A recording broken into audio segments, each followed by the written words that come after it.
સ્વામી સાધુ સમાજ દ્વારા આવા પૂરા રૂપ લગ્નનું આયોજન કરી 5-9 દંપતીઓ જ્યારે જોડાયેલા છે અને તમે રામધનના આંગણે આવ્યા છો. મારી તબિયત બિલકુલ ખરાબ છે, હું આઈસીયુમાં હતી, પણ આપણા સાધુનો કાર્યક્રમ હોય અને મારે આવવું પડે, કારણ કે વ્હીલચેરમાં ભલાયું ઢહેડા કરતાં આવો. આપણા સાધુ માટે આપણે સનાતન ધર્મના રક્ષકો છીએ.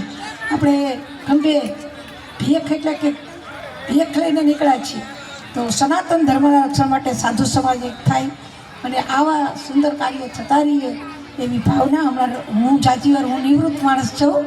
રત્નેશ્વરી દેવી મહામંડલેશ્વર શ્રી 1008 એ અત્યારે હમણાં આવે છે, એટલે આશીર્વાદ એ આપશે.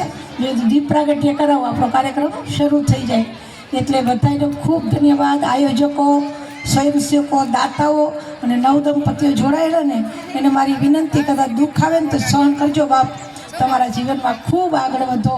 મારો ભોળિયો મહાદેવ અને ઉમિયામાં ખૂબ બધાની રક્ષા કરે.